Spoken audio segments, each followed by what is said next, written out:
ഇടവക കുടുംബത്തിന്റെ പേരിൽ നിങ്ങളേവരെയും ഹൃദ്യമായി സ്വാഗതം ചെയ്യുന്നു.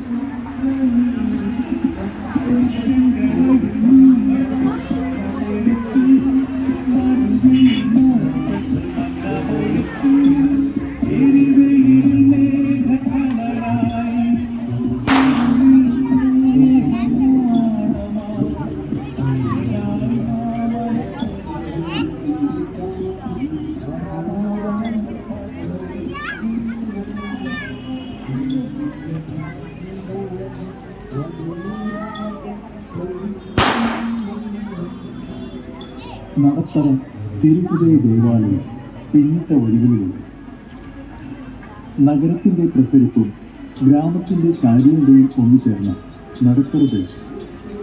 അവിടെ പ്രൗഢ ഗാംഭീര്യത്തോടെ നിലകൊള്ളുന്ന പൈതൃക ദേവാലയം. ഈശോയുടെ തിരുഹൃദയത്തിൽ പ്രതിഷ്ഠിച്ച തിരുഹൃദയ ദേവാലയം. ഈ ദേവാലയത്തിൻ്റെ 105-ാം തിരുനാളാണ് ഏറെ ഭക്തിസാന്ദ്രമായി നാം കൊണ്ടാടുന്നത്.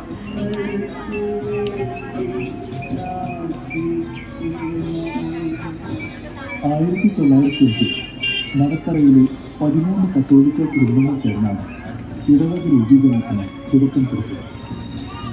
ഇന്ന് അത് പടർന്നു പങ്കെടുത്ത് 1300 കുടുംബങ്ങൾ ഈശോയുടെ തിരുഹൃദയ തണലിൽ ചേക്കേറിയിരിക്കുന്നു.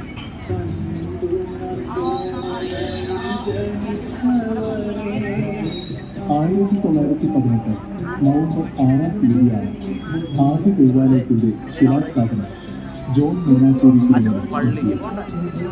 1920 ഫെബ്രുവരി 2-ാം തീയതി പള്ളിയുടെ ആശീർവാദകരണം നടത്തി. 1933 മഠം, 1926 ഉച്ചത്തിലും 1946 ഇടഞ്ഞിക്കൊളുത്ത്, 1980 നടത്തറ ജംഗ്ഷനിൽ കത്തോലിക്ക പള്ളി. 1921 വിശുദ്ധ സെബസ്ത്യാനോസിന്റെ തിരുനാൾ ആഘോഷിക്കാൻ തുടങ്ങി.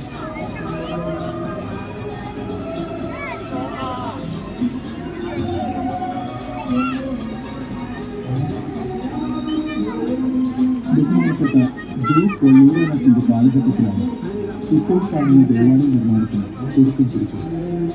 2001 നവംബർ 3-ന് പുതിയ ദേവാലയം ആശീർവദിച്ചു.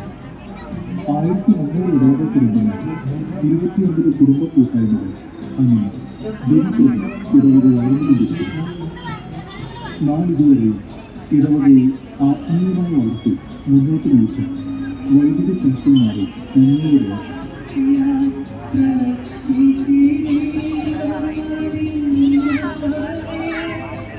ബഹുമാനപ്പെട്ട വള്ളൂരാനത്തിന് ശേഷം father Andrews Kuttikkatt, father Thomas Purathukal, father Joy Koinal, father Shaji Karma, father Wilson Kannanaikkal, father George പുറത്തു